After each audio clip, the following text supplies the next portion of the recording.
Kubera is a story about gods, demons, and humans. As far as I've read so far, which is 15 chapters, it's really intrigued me. There's a lot going on here with the characters, the plot, and the overall theme of this show. My foam isn't sticking. Everyone has always recommended I read Kubera. I mean, my fellow Tower of God YouTubers, they're super into Kubera, and I've always wondered, okay, what's going on here? What makes Kubera so special? So I'm 15 chapters in, and I've got to say, I like it.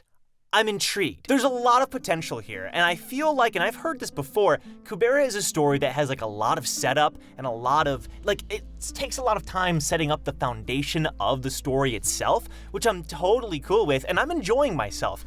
It isn't like the best comic I've read right off the bat, I'm not blown away, but I don't think that's the point. It almost reminds me a bit of Tower of God in that sense, where you kind of feel like, okay, there's a lot of potential here, and I feel like Tower of God did a good job of paying that off, and I feel like Kubera could also do this. One of the things that makes Kubera stand out is the magic system, which at first glance isn't the most, unique and creative use of a magic system, but it is enough to make me like, okay, I see what they're doing here. Basically, magicians are a thing. Magicians are people who can learn magic, and essentially you can borrow the power or use the power of gods, which reminds me a lot of something like God of High School, right?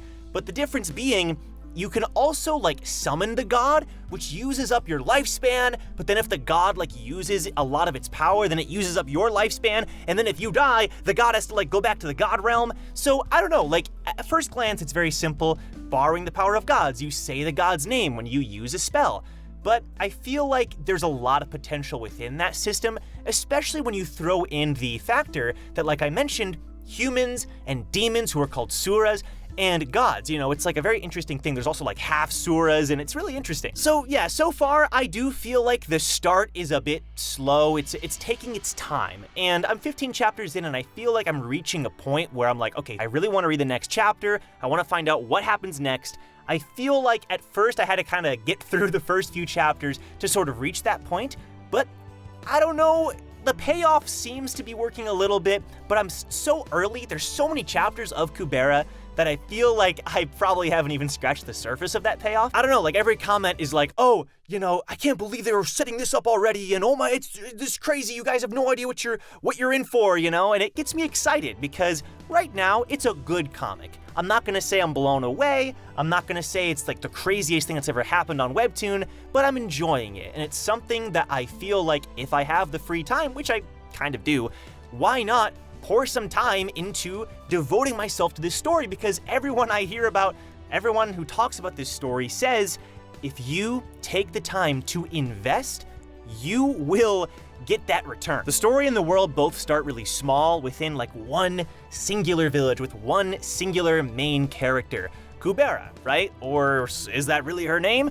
I don't know. And then it expands and it grows beyond that village, which again, not the most unique, but I like the way it handles it by slowly introducing these characters, some of which you don't think will be important, some of which are obviously important, and it treats the antagonists almost on the same level as the protagonists. I'm equally invested in both sides of this scenario, which is really cool. So you're constantly cutting between perspectives, and yet they're all connected, and it's woven together really well. The story itself is beyond any action or any combat.